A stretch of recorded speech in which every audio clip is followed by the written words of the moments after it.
Hey everyone, it's Haley again. I want to talk to you a little bit about microcars. Now, when I say the term microcar, most people think that it's just something I kind of made up. But it is a real word, microcar, all one word.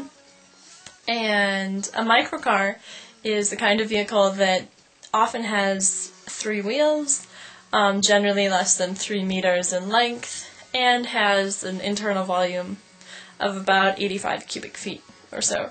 And usually microcars seat, a couple people, 3 if you're really lucky, or very small or very intimate with one another. But these cars were generally made, some started to be made in like the 1910s, 1920s, but they really saw an increase in production in the 50s and 60s. And what happened with a lot of companies is after World War II, at least with the German companies, these guys weren't allowed to make airplanes anymore. All these armament factories couldn't make, everything that they had used to make during World War I and World War II. So they had all these parts, and they had to figure out what they're going to do with them. So they put them together with a need for cheap, reliable transportation, and they made these tiny little microcars.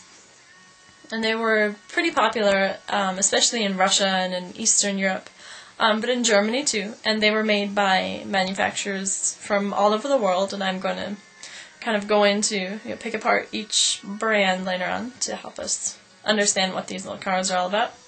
Today, we do have some microcars, like the tiny little smart car that you see, on the road, and you think, oh my gosh, is that like an escaped clown from the circus? No, it's a smart car. And there are people who still drive their microcars around. But these guys were really kind of the first high-mileage vehicles. They got better gas mileage than most of the cars on the road today. Obviously, they maybe weren't as safe as the cars we have today, but still, you have to wonder, how quickly are we moving forwards, I guess, into this automotive industry. So that, in a nutshell, is the microcar.